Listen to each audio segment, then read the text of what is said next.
All right, so here's our Bethlehem parable.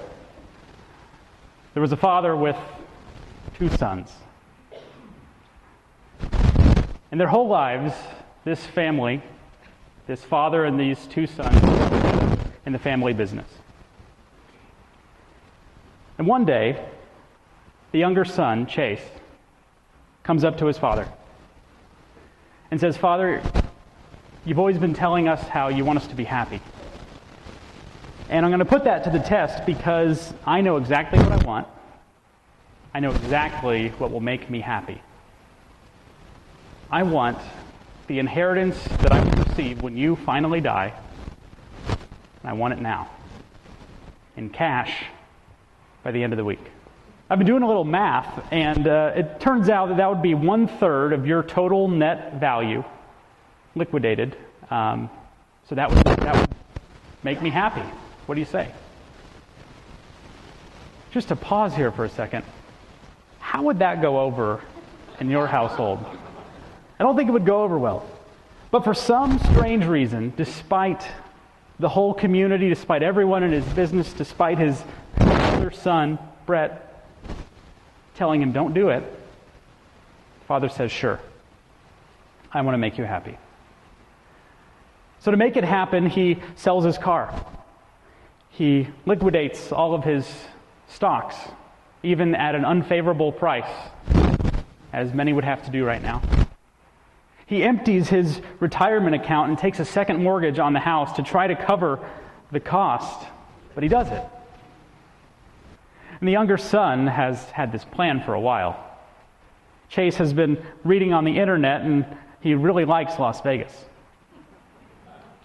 He's heard that there might be legalized prostitution. He's heard that there are some people in the casinos that just have money and don't know what they're doing. So he went out and bought Texas Hold'em for dummies. And he thinks he'll be able to take some of those local yokels to town.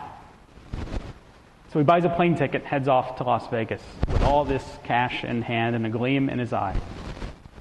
And for a while it goes pretty well. He has a free place at Caesar's Palace. He's got a spot at the high rollers table. He even gets into the World Series of Poker, loses in the first round.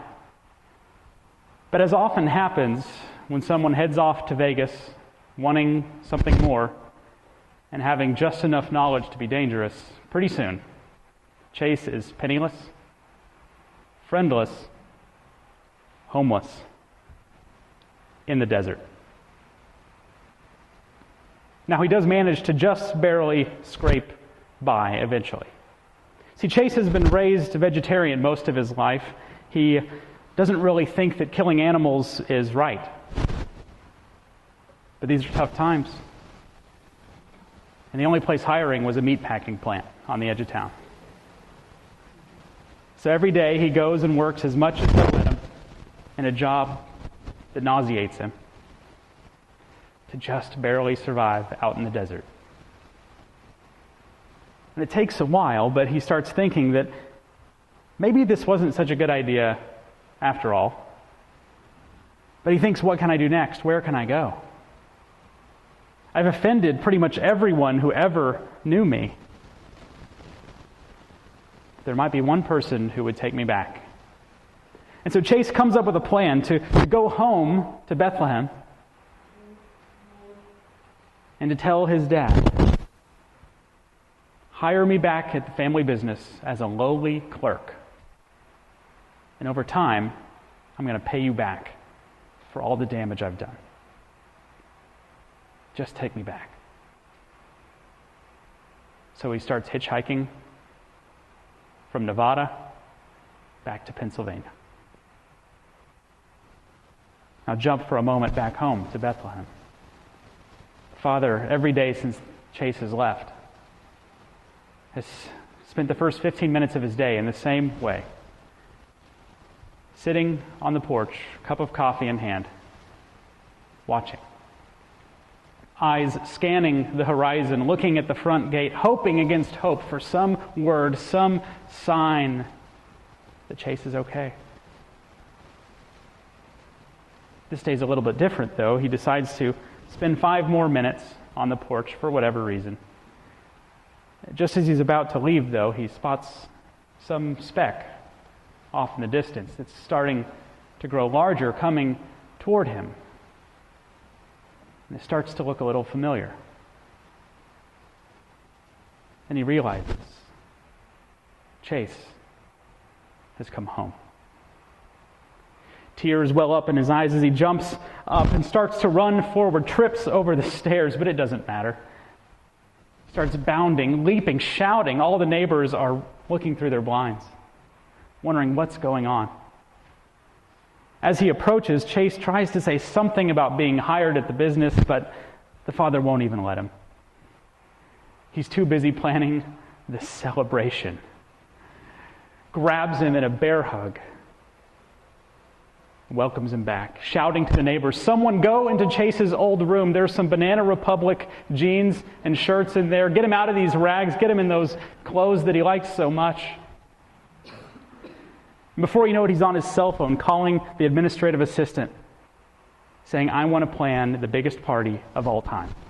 I want a huge Bethlehem bash. I want everyone invited, all of my neighbors, all of our business contacts, everyone who has ever looked at me, I want at this party. I am so happy. In fact, I want you to call up Marblehead. I want you to call up Apollo. I want you to call up Brewworks, maybe even Victory Pizza for the kids. Order 2 of everything on the menu." Jeff's here, so I'm sure he would take orders for the Marblehead one.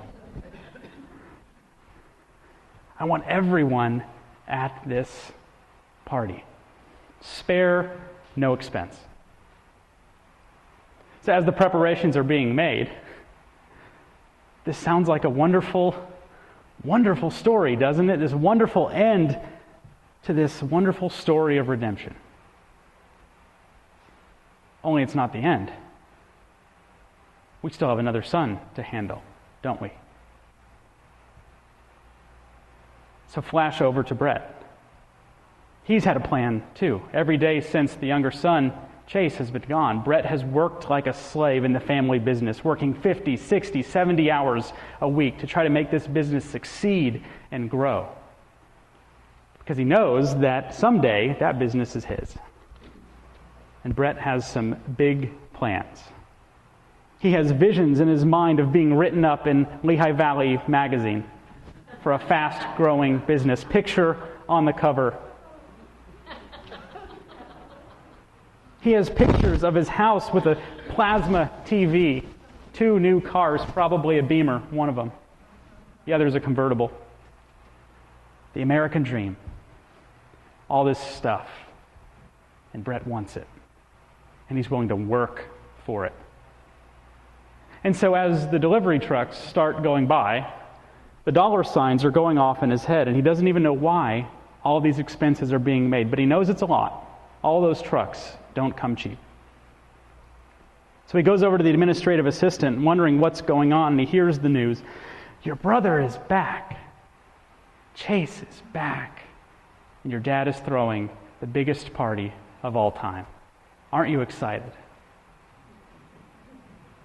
Well, Brett's not too excited. Brett turns around, flings open the door, and in his anger, he keys one of the trucks as he's walking by. The administrative assistant calls the father and says, "There's something going on. Brett's not too happy. You might want to call him." So the father, even though he's so excited for everything that's happening, getting to catch up with his youngest son, Chase, for the first time in a long time,